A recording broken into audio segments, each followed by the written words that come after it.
नमस्कार, मेरा नाम आलोक है। आप लाइव स्ट्रीज देख रहे हैं। आज दूसरे चरण का मतदान हो रहा है। बिहार की 5 सीटों पर हमारी नज़र है। देखिए, दोपहर 3 बजे तक जो वोटिंग परसेंटेज है, हम आपको इस वक्त स्क्रीन पर दिखा रहे होंगे। कटिहार में और पूर्णिया में लगभग 47% तक वोटिंग हुई है। इसके अलावा किशनगंज हो, बांका में अभी तक 39% की ही वोटिंग हुई है। किशनगंज में भी 45% की वोटिंग हुई है। तो तमाम तस्वीरें आपको दिखा रहे हैं स्क्रीन पर। दोपहर 3 बजे तक कितनी वोटिंग हुई है, देखिए वोटिंग परसेंटेज पिछली बार की तुलना में, अगर हम पहले चरण के मतदान की तुलना में बात करें तो उससे ज़्यादा चल रही है। हमारे साथ अरुण पांडे जी हैं, बिहार के वरिष्ठ पत्रकार हैं। कई विषयों पर हम बात करेंगे। प्रधानमंत्री नरेंद्र मोदी ने आज बिहार में 2 जगहों पर रैली भी की है, सभा को संबोधित किया है। सर, पिछली बार की तुलना में हम अगर आज देखें तो वोटिंग परसेंटेज ज़्यादा है, खास करके पूर्णिया और कटिहार में। देखिए, सीमांचल में ऐसे भी कई आप पिछले चुनाव की आप यदि एक नज़र डालेंगे, चाहे वो 2009 का चुनाव हो, 14 का हो, 19 को, सीमांचल में वोटिंग परसेंटेज ज़्यादा रहा ही करता था।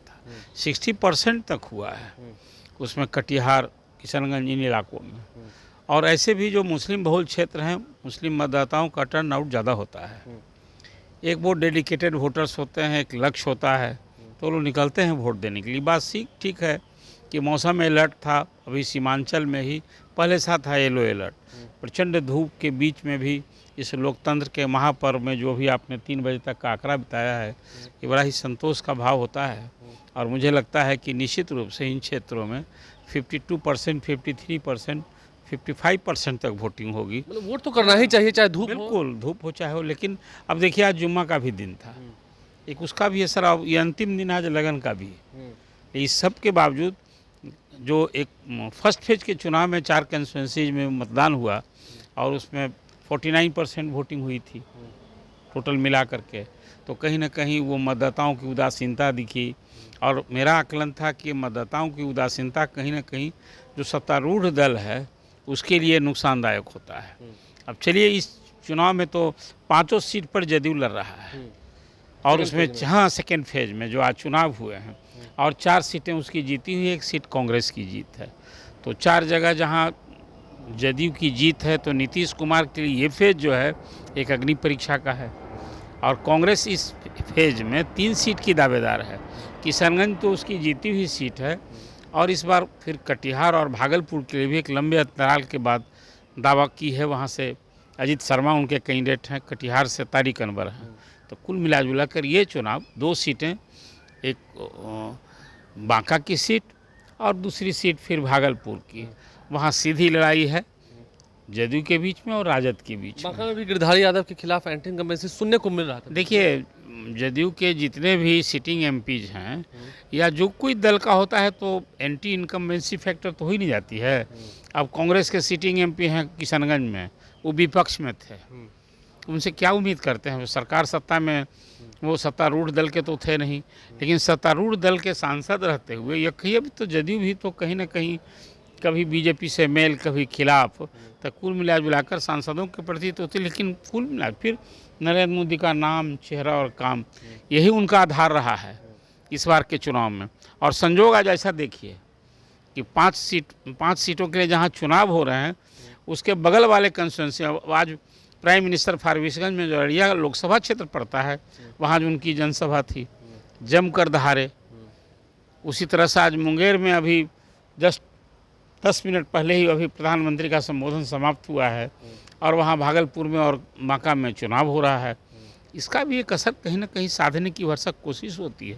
प्रधानमंत्री आज का तो दौरा जो था, जो तीसरे फेज का चुनाव है उसको लेकर था, लेकिन आज सोशल मीडिया का इतना स्ट्रॉन्ग प्रेजेंस और कम्युनिकेशन होता है, टीवी चैनल्स सब लोग देखते हैं, तो सभी जगह संबोधन सुना जा चुका है। बिल्कुल, तो ये सारा मैसेज आता है कि आज प्रधानमंत्री ने क्या डिलीवरी दी, क्या कुछ कहा। और आज तो मैं देख रहा था, प्रधानमंत्री ने फिर जमकर कांग्रेस और राजद को निशाने पर लिया, वो जंगल राज का याद दिलाया।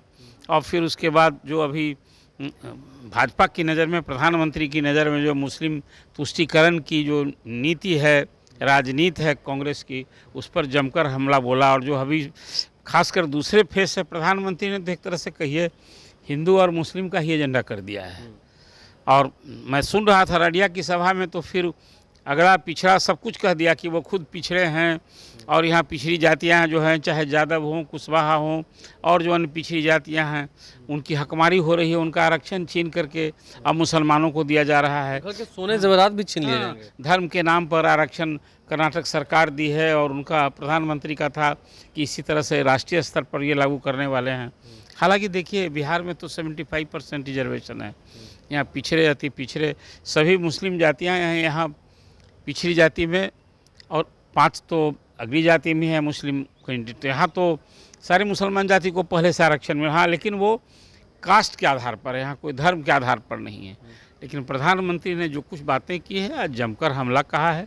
और अब उल्टे ही जिस तरह से कांग्रेस कहती रही है कि भाई इस बार यदि 400 से पार होंगे तो संविधान समाप्त हो जाएगा, तो पलटवार करते हुए खुद ही प्राइम मिनिस्टर ने कहा कि ये तो विपक्ष को, कांग्रेस को संविधान में आस्था ही नहीं है।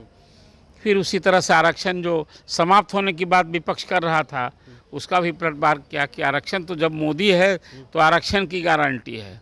और ये आरक्षण समाप्त करने वाले और जो अनुसूचित जाति है, जनजाति, जिसको अम्बेडकर ने आरक्षण दिया था, उसको समाप्त करने पर ही लोग तुले हुए हैं। तो कुल मिला जुला कर ये आरक्षण हो, चाहिए सवाल हो, फिर विरासत टैक्स लगाने की बात कह दी उन्होंने कि ये कांग्रेस की एक मंशा ये है। तो पूरी तरह से आप समझिए कि मैं तो इसको मानता हूं कि अब जन सरकार के मुद्दे अब सामने नहीं है इस चुनाव में। अब भावनात्मक मुद्दे उभारे जा रहे हैं, क्षेत्र विशेष की समस्या, प्रदेश। हालांकि आज कुछ बातें और भी प्रधानमंत्री ने कुछ भरोसा दिलाया है कि बिहार में जो अभी कुछ काम करने वाले हैं उसमें खासकर मुंगेर क्षेत्र में कुछ करेंगे, योग के लिए, आयुर्वेद के लिए एक कुछ नया ग्लोबली कुछ काम करने वाले ही कुछ सब बातें की हैं।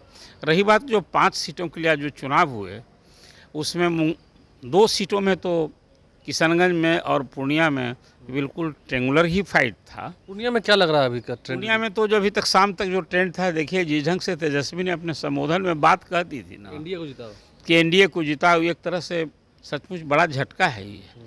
अब उनकी जो भी रणनीति, तो स्वाभाविक वहाँ पप्पू यादव से ही सबकी लड़ाई है।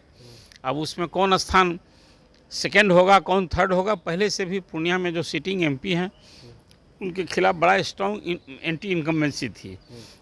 तो नरेंद्र मोदी का नाम चेहरा है, समझिए सबके लिए। जो जदयू का जो भी 5 कैंडिडेट, उसके लिए मुख्य सहारा नरेंद्र मोदी का नाम ही चेहरा है। हाँ, लेकिन जिस तरह से पप्पू यादव के जो वोटर्स थे उसमें एग्रेशन दिख रहा था और वोटिंग परसेंटेज भी चढ़ा हुआ, तो इसे मान के चले कि हाँ, उनके जो वोटर्स एग्रेसिव थे उन्होंने वोट दिया है। देखिए ना, वही ना कहा कि पूर्णिया की जो सीट रही, जो तेजस्वी ने वहाँ कैंप करके भाषण दिया, तो खासकर यादव मतदाताओं पर एक या मुस्लिम मतदाताओं पर था। तो आज तो एग्रेशन आप देख रहे हैं। जो चीज़ देखने को मिला है नवादा में, कि नवादा में वहाँ राजवल्लभ यादव के परिवार, उनके भाई खड़े थे, वहाँ राजद ने दे दिया श्रवण कुशवाहा को, तो वहाँ भी कुछ इसी ढंग से देखने को मिला था।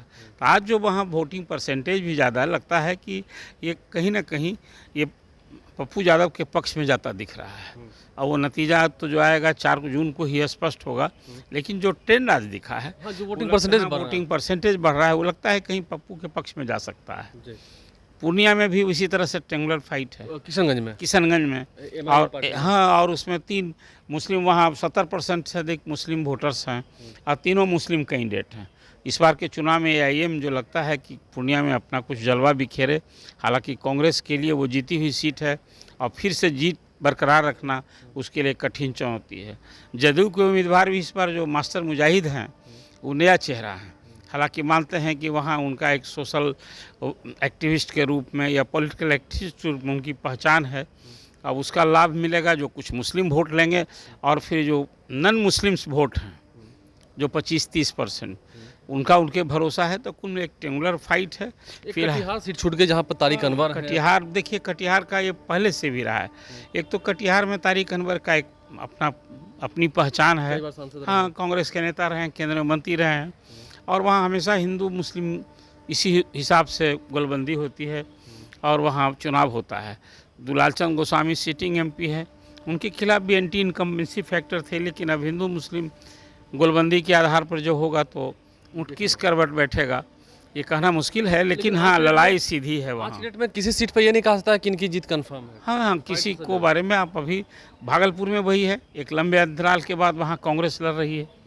वो सीट जदयू ने फिर अजय मंडल को दे दिया है।